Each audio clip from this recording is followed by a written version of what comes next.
할렐루야. 하나님의 은혜와 평강이 함께 하시기를 축원합니다. 지난 주일부터 기다림의 절기인 대림절입니다. 기다림은 간절함입니다. 그리고 기다림은 그리움입니다. 여러분은 예수님에 대한 갈망, 소망이 있으십니까? 삶이 너무 분주해 쫓기듯 사느라 정작 우리가 가야 하는 길을 잊고 살지는 않으십니까? 여러분, 아무리 아무것도 그리워하지 않는 사람은 이미 영혼이 늙어버린 것입니다. 여러분이 아무리 애써봐도 세상은 조금도 달라지지 않는 것 같아도, 아무리 애쓰고 힘써봐도 변하지 않는 것 같은 세상을 보면서 혹시 여러분 좌절하고 계십니까? 그렇다고 해서 변화를 부정하거나 거부한다면 성도의 정체성의 퇴락입니다. 빌립보서 3장에 이런 말씀이 있어요. 뒤에 있는 것은 잊어버리고 앞에 있는 것을 잡으려고 푯대를 향하여 그리스도 예수 안에서 하나님이 위에서 부르신 부름의 상을 위하여 달려가노라. 산다는 것은 뒤에 있는 것을 잊어버리고 앞에 있는 것을 향하여 몸을 이렇게 내밀면서 목표점을 바라보고 달려가는 것이다. 이렇게 성경은 말씀하고 있습니다.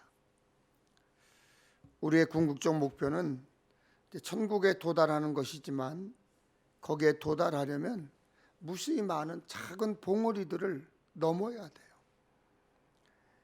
어느 시대든 여러분, 위기가 아니던 시대가 없었어요. 그렇지만 지금처럼 난감한 시대가 또 있을까 싶을 정도로 세상은 정말 진짜 어려움에 처해 있습니다. 여러분, 우리에게는 별로 시간이 없어요. 여러분, 시간이 많이 있는 것 같지만 시간이 없어요.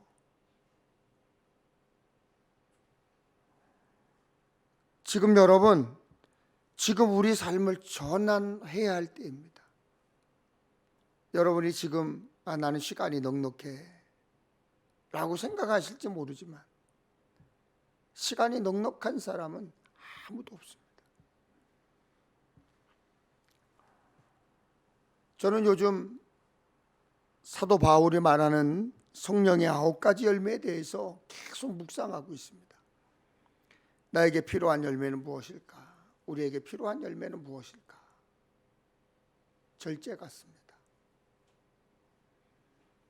자기 욕망과 열정을 잘 다스릴 줄 아는 능력, 그 절제입니다. 세상이 욕망 때문에 미쳐 있고 지쳐 있어요. 행복한 영적 삶을 누릴 수 있는 능력은 점점 퇴락해 가고 있고, 영혼 사랑과 서로 돌보며 살아야 할 이웃이 귀찮은 경쟁자가 되었습니다. 가만히 살다 보면 참 숨가쁜 것 같아요. 그래요, 정말로 숨가빠요. 그러니 사람마다 나는 불안하다 못 살겠다 사인을 보내고 있는 거죠. 이태원 참사, 산업 현장에서 노동자들의 속절없는 죽음, 삶에 지친 이들의 자살, 대단히 위험 사회이죠. 이런 일이 반복되면서 우리는 고통이 무감각해지고 있는 것입니다. 에른스트 융어라는 분이 내가 고통과 어떤 관계를 맺고 있는지 말하라. 그러면 내가 누구인지 말해주겠다. 고통을 보고 외면하는 사람인지 고통을 덜어주기 위해 애쓰는 사람인지를 보면 그가 어떤 사람인지를 알 수 있다라는 의미일 것입니다. 이웃은 빨리 처리해 버려야 할 골칫거리, 경쟁 상대가 아니라 사랑의 상대입니다. 영혼 구원의 상대입니다. 복음을 전해야 하는 상대입니다. 그래서 예수님은 고통을 외면하기는커녕 오히려 그런 사람들의 고통 속으로 뛰어드셨습니다. 병자를 치유하고 귀신 들린 사람을 온전히 하게 하고 주눅 든 채 사는 이들 속에서 생기를 불어넣으셨습니다. 지금 우리가 예수님을 진정으로 기다린다면 예수님이 하시던 일을 멈추면 안 됩니다. 물론 그렇게 쉽게 금방 반응하지는 않을 거예요. 그렇지만 그래도 아주 작은 일부터라도 우리가 해야 합니다. 그런 주님의 마음이 대림절을 통해 우리 마음에 깊이 접촉될 수 있으면 좋겠다. 이런 생각을 가지고 오늘도 여러분들에게 말씀을 드립니다. 여러분, 오늘은 2022년의 마지막 달 12월의 첫 주죠. 우리는 하나님께 더 가까이라고 하는 주제를 올해 세웠습니다. 2022년에 하나님을 가까이 했는지, 교회를 가까이 했는지, 말씀과 기도와 찬양을 가까이 하며 살았는지 오늘 말씀을 전하면서 저와 여러분이 우리의 신앙을 점검해 보면 좋겠다라는 생각을 가졌습니다. 하나님을 가까이 했다면 가까이 하며 받은 은혜를 기억하고, 가까이 하지 못했다면 뉘우치고 회개하고 새롭게 결단해서 내년을 준비하는 기회가 되어야 할 것입니다. 예수님이 세상을 향해 말씀하신 첫 번째 선포가 있습니다. 회개하라, 천국이 가까이 왔느니라. 마태복음 3장 2절에서도 세례 요한이 비슷한 메시지를 선포했는데, 세례 요한은 유다 광야에서 회개하라, 천국이 가까웠느니라 선포했습니다. 본문에 보면 예수님이 제자들을 부르신 뒤에 이제 각자 한 사람 한 사람에게 일을 맡겼습니다. 일을 주셨습니다. 가면서 전파하여 말하되 천국이 가까이 왔다라고 선포하는 일이었습니다. 천국이 가까이 왔다. 천국이 가까이 왔다. 이것은 복음의 핵심입니다. 천국이란 단어는 마태, 마가, 누가, 요한 사복음서 중에서 마태복음에만 나옵니다. 다른 복음서에는 천국 대신에 하나님 나라, 하나님의 나라 이렇게 기록되어 있습니다. 유대인들은 하나님이란 표현을 피조물인 사람이 감히 사용할 수 없는 단어로 여겨서 사용을 주저했기 때문에 하나님의 나라, 하나님 나라라고 하는 단어를 잘 사용하지 않았습니다. 그런 유대인들을 대상으로 쓰인 복음서가 바로 마태복음입니다. 그래서 마태복음은 하나님 나라를 천국, 하늘나라, 아버지의 나라 이렇게 표현했습니다. 하나님 나라는 신구약 전체의 핵심 내용이라 할 수 있습니다. 구약 전체에 왕이신 하나님이 다스리는 하나님 나라가 담겨져 있지요. 물론 신학생에게도 마찬가지입니다. 예수님의 가르침과 활동을 기록한 복음서에는 하나님 나라 혹은 천국에 대한 표현이 113번이 나오는데, 그 중에 절반 이상인 72번에 걸쳐서 예수님이 하신 말씀이 나옵니다. 그만큼 예수님이 천국을 자주 언급하셨습니다. 하나님 나라를 강조하셨습니다. 그러므로 성경 처음부터 끝까지 천국, 곧 하나님 나라가 중심이다 이렇게 말할 수 있습니다. 천국은 하늘의 왕국, The Kingdom of Heaven이라고 합니다. 왕국은 절대 권력을 가진 왕이 다스리는 나라입니다. 왕국에는 왕보다 높은 사람이 있을 수 없죠. 그러므로 왕의 말이 가장 힘있고 영향력 있어요. 우리나라도 과거에는 왕정시대가 있었습니다. 고려시대가 있었고 조선시대가 있었습니다. 여러분들 가끔 드라마를 보면, 사극을 보면 왕들이 나와요. 그런데 잘못한 사람에게 왕이 사약을 내리기도 합니다. 그럼 그걸 어명이라고 해서 그 사약을 높이 받들기도 해요. 왜 그렇죠? 왕이 그 나라의 최고기 때문에 그렇습니다. 하늘나라, 하늘의 왕국에서는 하나님이 왕이십니다. 그러므로 하나님 나라에서는 하나님의 말씀이 곧 법입니다. 그런 하늘의 왕국이 이 땅에 임했다고 하는 것은 하늘의 왕국을 통치하는 왕이신 하나님이 이 땅도 다스린다, 그런 의미를 가지고 있는 것입니다. 누가복음 17장에 보면 바리새인들이 예수님께 하나님의 나라가 어느 때 임하는지 물었습니다. 예수님이 간략하면서도 정확하게 대답했습니다. 하나님의 나라는 볼 수 있게 임하는 것이 아니요 또 여기 있다 저기 있다고도 못하리니 하나님의 나라는 너희 안에 있느니라. 하나님의 나라가 너희 안에 있다. 하나님의 나라가 너희 안에 있다. 이 말은 자칫 천국을 우리 마음속에만 있는 것으로 오해할 수도 있습니다. 성경 원어에 따라 정확하게 표현한다면 영어 성경에 보니까 in your midst 이렇게 되어 있어요. 너희들 가운데 있다. 너희들 가운데 있다. 그러므로 천국은 죽어서 가는 특정한 지역으로 제한하는 말도 아니라는 거죠. 우리 일상에서 하나님의 왕권으로 다스림이 이루어지는 곳이 하나님의 나라입니다. 하나님의 나라는 두 가지 의미로 설명할 수 있습니다. 하나는 지역, 장소의 의미로서 우리가 들어가야 하는 하나님의 나라입니다. 리지온, 들어가야 하는 나라. 그래서 use with and into 이라는 단어가 있습니다. 예수 믿는 우리는 하나님 나라에 들어갈 수 있다. 장소, 지역, 이것을 말합니다.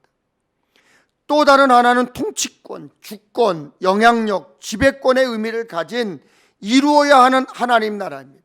레인, 이것은 하나님이 지배하는, 다스리는, 룰링, 다스리는 나라입니다. 하나님이 다스리는 나라.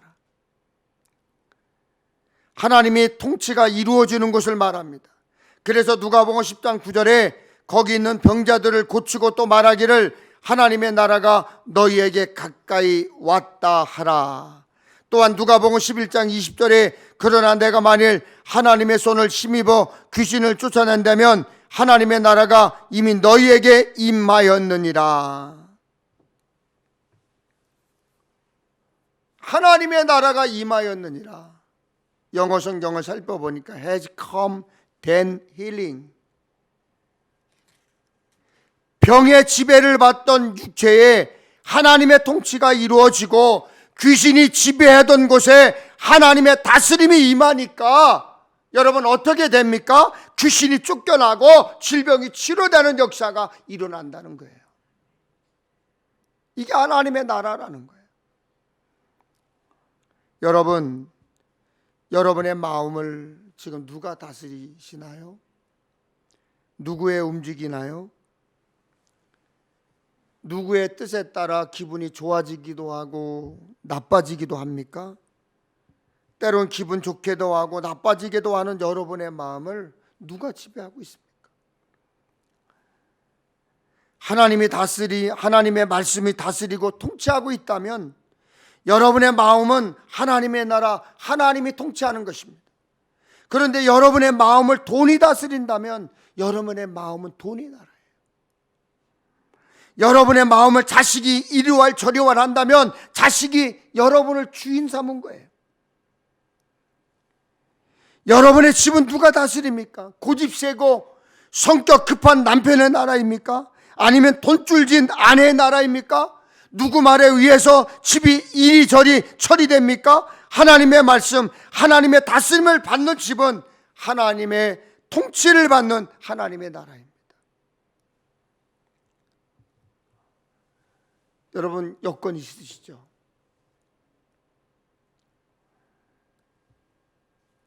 여권을 다 보시고 여러분 여권은 다 갖고 계시지만 첫 장에 탁 피시면 어떤 내용이 있으신지 아세요? 첫 장에 이런 내용이 있어요.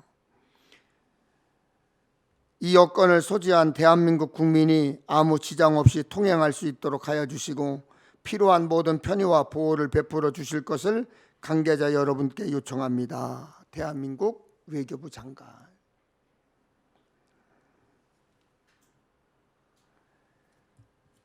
고대 로마 제국의 아우구스투스 황제 때 통용되던 여건에는 이런 글이 쓰여 있었다고 합니다. 만약 지상이나 해상에서 이 여행자를 해칠 만큼 강한 자가 있다면 그 자로 하여금 로마 황제와 전쟁을 할 만큼 자신이 강한지 생각해 보게 할지어다. 이렇게 기록되어 있대요. 우리나라 대한민국 헌법 제2조 2항은 국가는 법률이 정하는 바에 의하여 제외 국민을 보호할 의무를 진다고 규정하고 있습니다. 이러한 헌법상의 포괄적인 의무를 구체화시킨 법안을 가르쳐서 영사조력법이라고 합니다. 대한민국 국민은 영사조력법에 근거해서 형사 절차, 범죄 피해, 사망, 미성년자 및 환자, 실종, 해외 위난 상황 등 해외에 머무는 동안 겪게 되는 위급한 상황에서 국가의 도움을 받을 수 있게 되어 있습니다. 영사조력법, 재외 국민 보호의 이 재외 국민 보호를 위해서 이렇게 여건에도 정확하게 기록되어 있는 것입니다. 이처럼 나라에 속한 백성은 속한 그 나라의 보호를 받습니다. 통치자들은 자신이 통치하는 국민들을 다스림과 동시에 안전하게 보호해야 할 의무가 있는 것입니다. 그래서 통치자가 이 의무를 제대로 감당하지 못하면 비난을 받는 거예요. 우리가 자주 부르는 찬양이죠. 여러분 아시죠? 찬송가 38장에 이런 찬양이 있습니다. 예수 우리 왕이여 이곳에 오셔서 우리가 왕께 드리는 영광을 받아 주소서. 우리는 주님의 백성, 주님은 우리 왕이라. 왕이신 예수님 오셔서 좌정하사 다스리소서. 예수님을 왕으로 모신 사람들이 부르는 찬양입니다. 예수님 이곳에 오셔서 자정하시고 다스려 주소서. 자정이 무슨 뜻입니까? 자리를 잡아 앉음이란 뜻이에요. 자리를 잡아 앉았다. 여러분 마음속에 가정의 일터에 예수님이 자정하셔서 다스림 받기를 축복합니다. 우리가 하나님께서 지키시는 나라에 살려면 그분에 맞는 신분을 얻어야 합니다. 영원히 천국에서 살 수 있는 천국 시민권자로 살 수 있는 방법이 있습니다. 예수님이 구세주이심을 믿으면 되는 거예요. 그래서 요한복음 3장 16절에 우리에게 정확하게 분명하게 확실하게 말씀하고 있는데, 하나님이 세상을 이처럼 사랑하사 독생자를 주셨으니 이는 그를 믿는 자마다 멸망하지 않고 영생을 얻게 하려 하심이라. 여러분 로마에 가면 로마법 따르라고 그러죠. 여러분 외국 여행하실 때 그 나라의 법을 따라야 되는 거예요. 그러나 나라마다 그 조약이 다 달라요. 내가 하고 싶은 대로 그냥 마음대로 했다간 바로 어려움 당합니다. 미국에는 비자 없이 미국에 가서 살 수 있는 기간은 딱 3개월이에요. 90일. 비자는 6개월을 머물 수 있는 허가증입니다. 만일 비자 없이 3개월 이상 있게 되면 불법 체류가 되는 거예요. 필리핀은 또 다릅니다. 비자 없이 필리핀에 머물 수 있는 기간은 59일입니다. 정해진 기간이 지나면 불법 체류가 됩니다. 중국은 모두 중국 비자를 받아야만 들어갈 수 있어요. 또한 외국분들이 우리나라에 올 때도 다 조약이 다릅니다. 어떤 나라는 우리나라에 들어올 때 무비자로 입국하는 나라도 있어요. 또 어떤 나라는 우리나라 입국 비자를 꼭 받아야만 올 수 있는 나라도 있습니다. 그렇듯 정당한 방법, 정해진 절차를 따라야 합니다. 마찬가지로 하나님의 나라에도 불법으로 갈 수 없어요. 새끼로 없습니다. 하나님 나라. 여러분 가로질러 갈 수 있는 개구멍 없어요. 하나님 나라는 천국에 그냥 들어갈 방법 전혀 없습니다. 그런데 사랑의 하나님께서 죄인인 우리에게 영원히 천국에 살 수 있는 법을 만들어 주셨는데, 누구든지 예수 믿으면, 아멘, 누구든지 예수 믿으면 죄 용서받고 멸망하지 않고 하나님의 자녀로 하나님 나라에 영원히 천국 백성으로 살 수 있는 거예요. 사도행전 4장 12절에 분명히 기록하고 있습니다.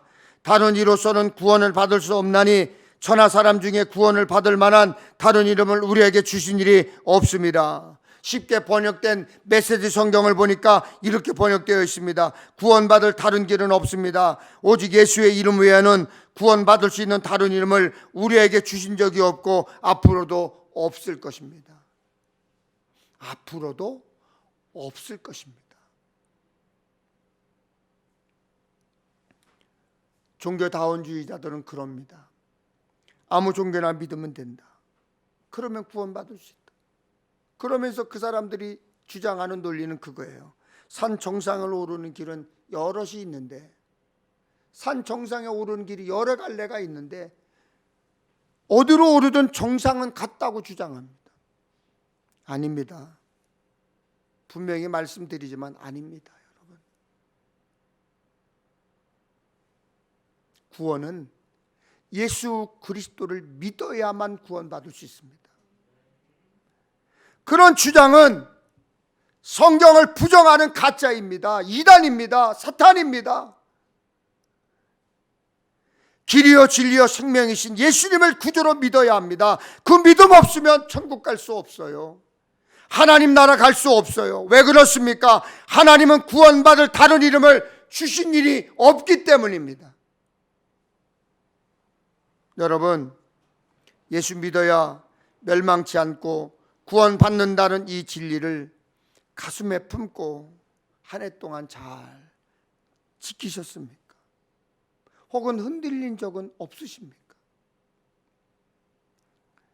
죄송한 말씀이지만 흔들렸으니까, 죄송한 말씀이지만 그 믿음이 사라졌고 옅어졌으니까 예배가 흔들리고 예배가 무너지는 거예요. 왜 여러분은 다른 사람들의 예배 드림을 부러워만 해야 합니까? 왜 예배를 통한 하나님의 만남의 축복을 기대만 해야 합니까? 가만히 살펴보세요. 예배가 들쑥날쑥 드렸다 안 드렸다 그랬어요. 예배 드려라 하나님의 강력한 명령인데 그 명령을 내 마음대로 거부했어요. 그리고는 이 핑계 저 핑계를 댑니다. 그러니 하나님께서도 여러분 만나 주시는 것을 꺼려 하실지도 몰라요. 우리는 금년에 많은 시간을 교회에서 제대로 예배를 드리지 못했습니다. 그러나 이제는 코로나의 핑계는 사라졌습니다. 예배 나오셔야 합니다. 모여서 찬양해야 되고 기도해야 합니다. 그리고 예수 믿고 구원받았다는 확신이 있어야 합니다.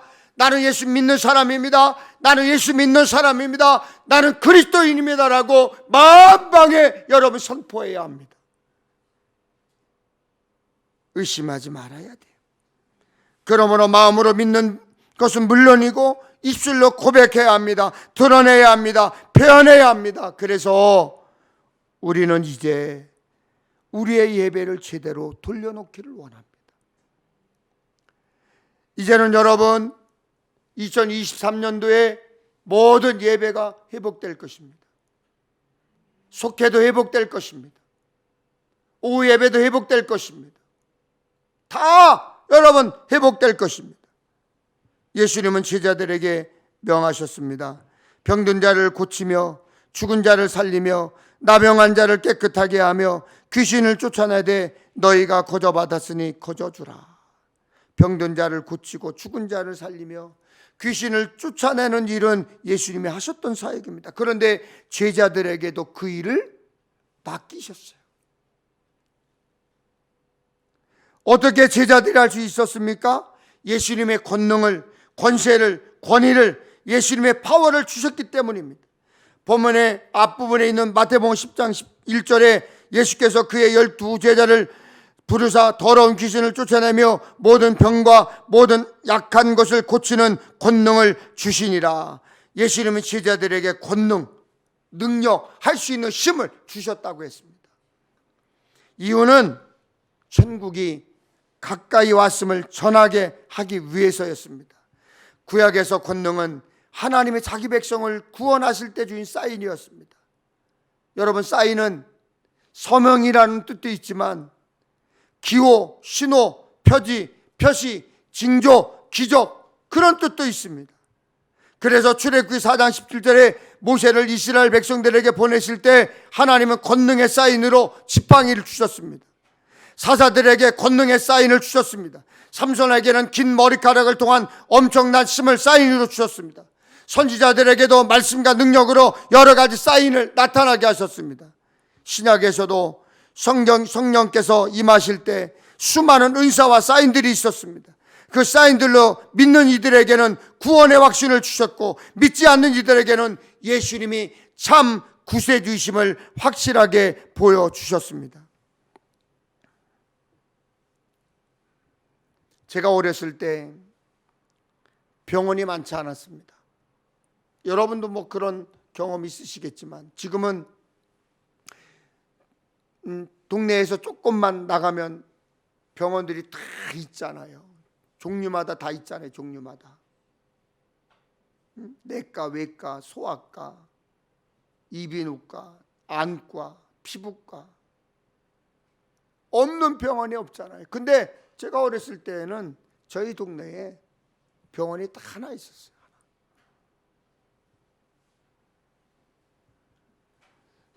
제 어머니가 살아계실 때 가끔가다 저보고 그래요. 우리 배 목사는 어렸을 때 봉체례를 하지 않아서 병원에 갈 일이 없었다. 여러분, 정말 그런가요? 그렇지 않아요, 여러분. 저도 아팠었고요. 병원에 갈 일이 있었어요. 그런데 가난하니까 갈 돈도 없고, 돈에 있다 한들 갈 병원 그닥 없었어요. 그러니까 교회 다니시는 분들이 늘 그냥 아프면, 문제가 있으면 교회에 와서 무릎 꿇고 우는 거예요. 새벽마다 와도 울지, 집에서 안 자고 그냥 이불 들고 보따리 들고 와가지고 그냥 뒤집어 쓰고 울어요, 그냥. 그러니까 그분들이 와서 울 때 뭐 펑펑 울 수 있습니까? 왜 못 울었어요, 여러분? 교회 가면 운다더라. 교회 가면 운다더라. 저기 귀신 붙었고 다 미쳤다. 교회 가면 운다더라. 그래가지고 못 우는 거야. 그냥 입을 뒤집어 쓰고 이래 우는 거예요. 그러면요, 또 그 소리를 목사님이 어떻게 그렇게 찰떡같이 들으시고는요, 그렇게 기도하는 분들에게 목사님 오셔서 그냥 그 큰 손으로, 그때 제가 봤을 때는 그 엄청 큰 손이죠. 그 큰 손으로 머리를 한번 탁 얹어놓고 그냥 등짝을 한번 철썩 때리고 주여 그래 놓고 막 기도하며 랄랄랄랄라 막 방언으로 기도해요. 근데 났어요, 진짜로.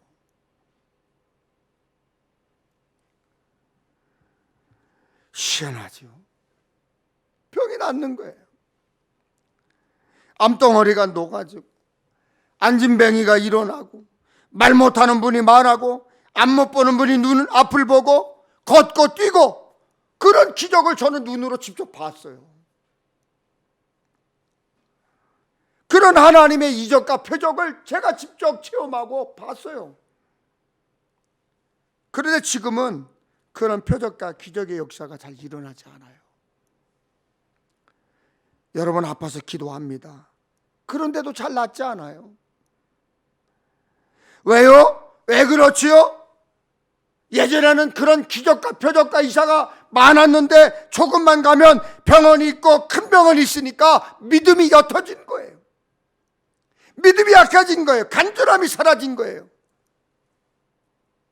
저 역시 목사지만 믿음이 그리 깊지 않아서인지 아프면 기도하기보다는 병원 가면 되지 뭘, 이렇게 말해버리고 맙니다.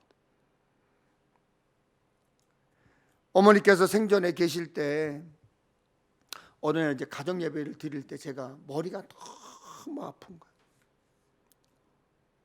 머리가 너무 아픈 거예요. 그러니까 이 노인네가 갑자기, 그래도 제가 아들이지만 명색이 목사잖아요. 그때 갑자기 제 머리에다 손을 탁 얹으시고 주여 고쳐주시옵소서 그러는 거예요. 아유, 얼마나 자존심 상하던지. 그래도 내가 목사인데, 어머니지만 아들이지만 내가 목사인데 머리에다 손을 탁 얹고 주여 고쳐주시옵소서. 근데 낫어요. 정말로 안 아픈 거예요.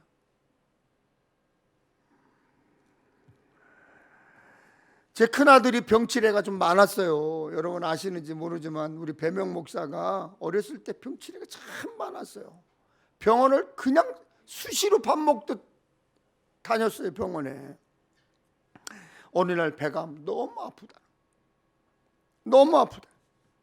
그래서 저도 어머니처럼 목사지만 이제 고백하는 거예요. 어머니처럼 우리 큰아들 배 위에다 손을 얹고 기도하는 거예요. 하나님 낫게 해주세요. 그러면서 그 고백 속에 제가 차라리 내가 아프게 해주세요. 이렇게 기도했는데 배명 목사가 아빠 이제 괜찮아, 안 아파.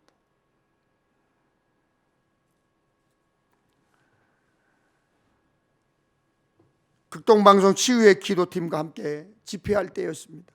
안산서 집회할 때 교통사고로 전신마비가 된 여자분이 오셨어요. 그 사람은 남이 밥을 먹여줘야 밥을 먹을 수 있어요. 그 사람이 변을 보면 옆에서 누가 그 변을 다 받아줘야 돼요. 아무것도 할 수 없어요. 말만 할 수 있어요. 손가락도 깜딱 못해요. 발가락도 깜딱 못해요. 그런데 하나님께서 그 기도의 기간 동안 그의 손가락 발가락을 움직이는 기적을 베푸셔 주셨어요. 어떤 여자분이 오셨어요. 그분도 자기가 유방암이었는데 또 유방암이 재발이 돼서 이제는 살 날을 정해놓고 있는 거예요. 그런데 그날 저녁에 와서 간증하겠대요.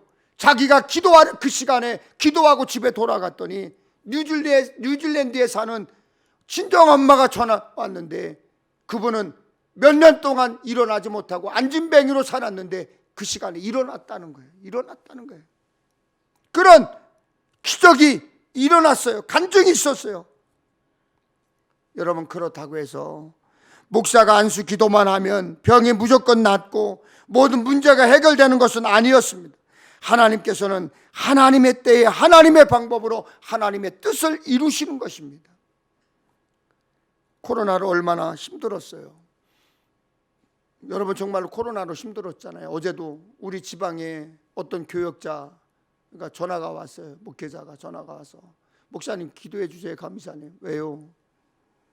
사모님이 코로나 걸렸는데 이제 1년도 안 된 아기에게서 코로나가 걸려서 사모님이 걸렸대. 같이 기도해 달래. 아기를 안 재 1년도 안 됐어요. 여러분 코로나가 지금 우리들을 얼마나 괴롭혀요. 그런데 몇 개월 전에 저희 큰아들이 전화가 와서 아버지 기도해 주세요. 왜? 지금 이유미가 어린이집에서 코로나가 걸려왔는데 이유미가 지 오빠 이든이가 지 엄마 셋이서 충들어져 있는 사진을 보내왔는데요. 그냥 완전히 그냥 아주 충들어졌더라고요. 3명이.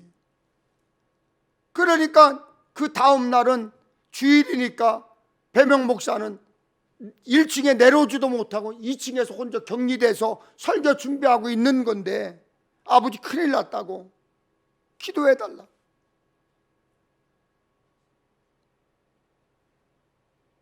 그래서 전화로 제가 기도했어요. 기도했는데 그게 마음에 가시지 않는 거예요. 그리고 주일을 지나고 월요일 날 통화를 하는데 어떠니 멀쩡해요. 며느리도 멀쩡하고 아이들도 멀쩡해요. 그러고 났는데 또 기도해 주세요 그래요. 왜? 이번엔 내가 걸렸어요 그러는 거예요. 이야, 참 코로나가 그렇게 무서워요. 그래서 제가 또 배명 목사를 위해서 뜨겁게 기도했어요. 하나님께서 또 그 은혜를 주셔서 2, 3일 만에 금방 건강을 되찾아서 주의를 지키는데 어려움이 없었어요. 그러고 나니까 저희 아들이 전화가 왔어요. 전화를 받자마자 아버지인데 이야 우리 아빠 대단하시네, 영빨 지금도 살아계시네 그러는 거예요. 얼마나 제가 그 소리를 듣고 웃기기도 하지만 그 말이 저에게는 치유가 되는 거예요. 우리 아빠 아직도 영빨 살아있네, 그러는데 정말 끝내주네 그러는데 정말 은혜가 되더라고요. 하나님은 하나님의 방법으로 하나님의 때에 하나님의 뜻을 이루십니다. 저도 그런 체험이 없다면 제가 예수님을 쉽게 믿었을 것 같습니까? 하나님이 제게 그런 사인을, 기적을 보여주셨습니다. 예수님이 말씀하셨습니다. 그러므로 너희는 가서 모든 민족을 제자로 삼아 아버지 아들과 성령의 이름으로 세례를 베풀고 내가 너희에게 분부한 모든 것을 가르쳐 지키게 하라. 볼지어다 내가 세상 끝날까지 너희와 항상 함께 있으리라 하시니라. 모든 사람을 천국 백성 되게 하라는 뜻입니다. 그러기 위해서 우리에게 사인을 주신 것이고 우리와 같이 계시는 것입니다. 너희도 그 일을 위해 항상 함께 있겠다, 가까이 있겠다, 우리 곁에 있겠다 말씀하셨습니다. 물론 우리가 예수 믿어도 넘어집니다, 무너집니다, 실패합니다, 어려움도 당합니다, 고통도 있습니다. 그렇지만 우리는 하늘나라 백성이라는 확신을 가지고 담대하게 살아야 하고, 그래야 천국이 가까이 왔음을 사람들에게 전할 수가 있는 것입니다. 천국이 가까이 왔음을 담대하게 전하며 사시기를 축복합니다. 여러분, 정말 간절히 말씀을 드립니다. 우리에게 제일 중요한 것은 예수 믿음으로 멸망치 않고 구원받았다는 확신을 갖는 것입니다. 하늘의 다스림을 받는, 하나님의 말씀에 다스림을 받는 그리스도인인가, 그거 중요한 거예요. 여러분, 세상에 완벽한 교회 없어요. 그래서 저는 우리 평택 엘림교회가 비록 작지만 좋은 교회라고 믿습니다. 이 세상에 완벽한 목사 없습니다. 다 허물 있습니다. 제 아내를 보세요. 제 아내에게 물어보세요. 이번에 감리사들 부부가 코타키나발루 연수를 갔는데 저는 이제 집에 오면 말을 안 해요. 그러니까 저희 집 사람이 왜 당신은, 목사님은 밖에 나가면 그렇게 말을 잘 하시는 분이 집에만 오면 창고를 닫아버리느냐고, 말을 안 하느냐고. 어떨 땐 저한테 서운하게 얘기해요. 근데 이번에 코타키나발루 갔는데 사모님들이 그러더래요. 저희 집사람 보고 사모님은 전생에 나라를 구했냐고. 나라를 구했냐고. 목사님이 유머스럽고 잘생겼대요. 저보고 지적으로 생겼대요. 지적으로. 그러니까 저희 집사람이 그랬대요. 우리 목사님 데리고 한 번만 살아보라고. 그랬대요. 우리 목사님 데리고 한 번만 살아보라고. 여러분, 사실 어제도 혼났어요. 저 치우지 않는다고, 어지러워 핀다고 어제도 혼났어요. 모든 사람은 다 허물이 있습니다. 좋은 교회를 찾아다니는 방랑자가 아니라 여러분이 계심으로 좋은 교회가 되기를 축복합니다.